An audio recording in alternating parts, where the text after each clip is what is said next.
மலையாளர்கள் மிட்டெடுத்த பாரம்பரிய பெயர்களை கூறப் போகிறேன். துளசிவாசம், சிங்கினிக்கால், பொம்மி, ஒட்டரம், சின்னா, சேலம் சென்னா, தங்க சம்பா, வாகை, காட்டியானம், கந்தசாலா, பூங்கால், ராஜவண்ணார், கவுனி,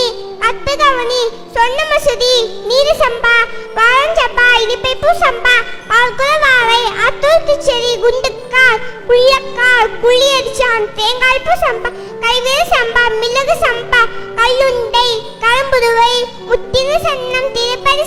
செம்பிலி பிரியன், கருவாச்சி,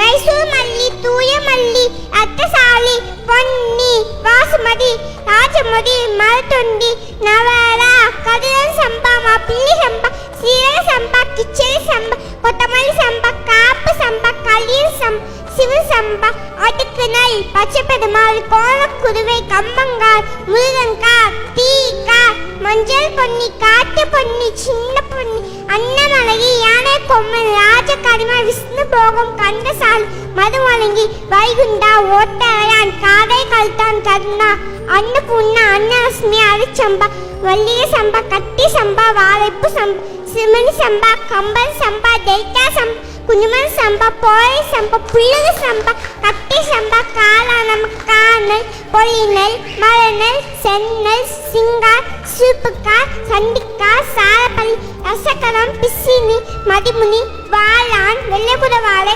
பனங்காட்டு குடவாழை, கூம்பாலை, குந்தாடி, கல்சாலி, குடவாளி, அனும் சன்னம், சித்த சன்னா, அப்புறங்கோதை, நம்மாவத்து, பெருங்கால், கத்தக்காய், ராம்சாரி, ஒத்துக்குச்சிறி, திருவேணி, நீர்மணி, காடை சம்பா, கோவில் சம்பா, கொச்சின் சம்பா,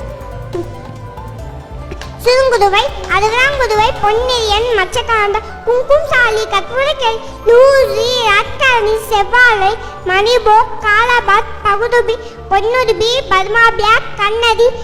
கோலாவதி, வாகப்பட்டி, மட்டைக்கா, மங்கள் சம்பா, பொட்டி சம்பா, மின்னல் சம்பா, வைகை சம்பா, பெங்களூர் சம்பா, செல்ல சம்பா, தேவன் சம்பா, பட்டன், பிள்ளை கூத்தன், துறைவாணன், கலிமலையான், யானை கோடன், குதிரைவான், சங்கரவண்ணன், வதப்பு கொண்டன், பள்ளி கொண்டன், பன்னாடி காட்டான், குத்தாடி, குலவாளை, கொதிவெள்ளை, முத்துவெள்ளை, மூங்கி, சந்திரம், கச்சேப்பி, எம்ஜிஆர், சாவித்தி, ஊசி சம்பா, பவர் சம்பா, பெருவெள்ளம், ஹாட், உள்ளுப்பாரா, இளாழை, பொற்காளி, புத்தன்வாடி, பாலாஜி, தவளக்கண்ணன். நன்றி, வணக்கம்.